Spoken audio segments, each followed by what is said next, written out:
Bon matin et bienvenue dans la petite météo du Tao.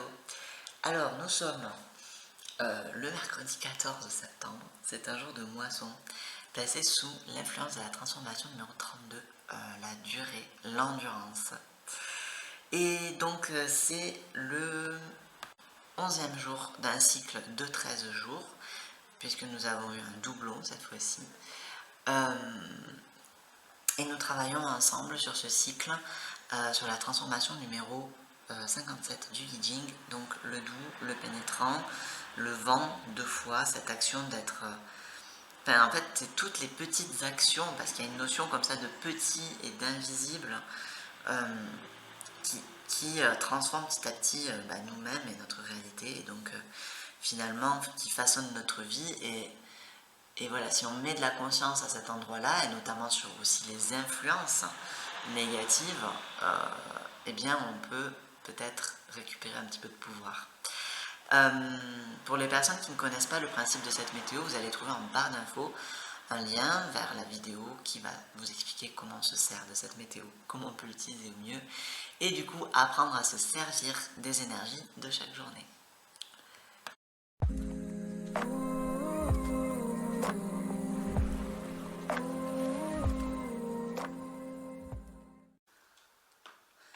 Alors un jour de moisson, c'est un jour où on va récolter ce qu'on a semé, que ce soit sur ce cycle ou sur les cycles précédents. Voilà, ça dépend comment on interagit avec les énergies.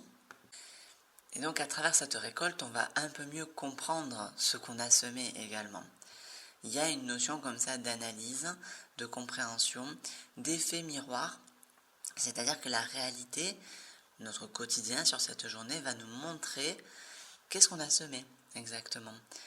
Mais il y a aussi une notion de faire le plein des fruits de notre travail, quelque part, et donc on est quand même amené à faire un choix sur ce qu'on va récolter. Alors c'est très concret, hein, c'est simplement faire le tri et dire, en fait ça je prends, ça non, ça je prends pas. Voire même de choisir de manière plus large les endroits où on va récolter. C'est-à-dire que c'est une journée où on évite les lieux ou les personnes qui vont nous faire ressentir des choses qui sont négatives et qu'on ne veut pas voir fleurir plus tard dans notre vie aussi. Parce que c'est ça en fait, le truc c'est que ce qu'on récolte aujourd'hui, c'est peut-être ce qu'on va semer demain aussi. Vous voyez, il y a un cycle comme ça. Et alors je vous dis ça aussi parce qu'on est influencé par la transformation numéro 32, la durée. Et la durée, elle parle de cycles qui se répètent. Et de à quel point, pour que quelque chose dure dans la nature, il faut que cette chose-là obéisse à ses propres règles et avance toujours dans la même direction. Ça nous parle un petit peu de comment est organisé aussi l'univers, c'est-à-dire il y a les grandes lignes, et ensuite il y a des micro-mondes à l'intérieur de cet univers qui ont leurs propres règles à l'intérieur, et qui obéissent quand même aux lois générales. Et donc souvent c'est une question de cycle, de temps. Voilà, une des règles qu'on peut facilement dégager lorsqu'on rencontre un espace clos, un de ces mondes-là, c'est ok, combien de temps met le cycle pour se répéter. De là, on obtient une première information qui permet de caractériser ce monde. Voilà, bon, alors je vais être un petit peu plus concrète. Ça peut être le monde des astres, voilà, des corps célestes, ça peut être le monde des saisons, ça peut être le monde du corps humain. Oui, et encore, il y a des mondes à l'intérieur du corps humain qui ont leurs propres règles également.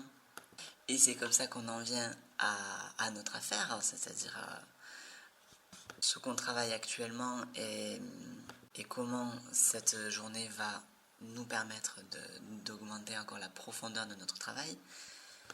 C'est-à-dire que ce qu'on va être amené à observer sur cette journée, à mon avis, c'est justement notre rythme personnel et comment on va pouvoir renouer avec ce rythme personnel. Ce rythme-là, c'est un rythme qui nous permet de conserver nos objectifs et de les poursuivre sans s'épuiser, d'une manière qui est la plus naturelle possible, la plus confortable. Quel est ce rythme qui nous permet de souffler toujours dans la même direction, régulièrement, comme si c'était vraiment... C'est-à-dire qu'on n'y pense même pas, quoi. Ça fait partie de nous. Alors évidemment, c'est pas avec des mots, hein, aujourd'hui. Ça va être plutôt une question de sensation, encore. Et d'ailleurs, il est dit autre chose dans cette transformation du I Ching, c'est que cette notion de temps est tellement importante que le I Ching nous dit qu'à travers l'observation de ce rythme-là, on peut connaître la nature de toute chose. L'observation du rythme des êtres, des mondes, et bien voilà, ça nous donne vraiment une partie de l'essence de cet être. Et bon, bah, là je pense que clairement on parle de... si on veut aller vraiment, vraiment plus loin, je pense qu'on parle de la fréquence, de la vibration et donc du verbe. Et on sait que le verbe est premier. Et donc par là, il faut comprendre que dans l'expression de notre rythme personnel, c'est une expression de notre fréquence vibratoire. Et là, c'est la fréquence vibratoire, qu'elle soit élevée ou qu'elle soit basse, c'est la nôtre, elle est unique et elle dit quelque chose de nous.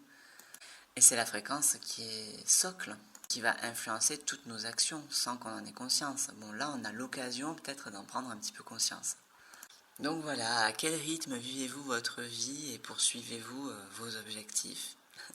Encore une fois, c'est juste une affaire de conscience et de ressenti.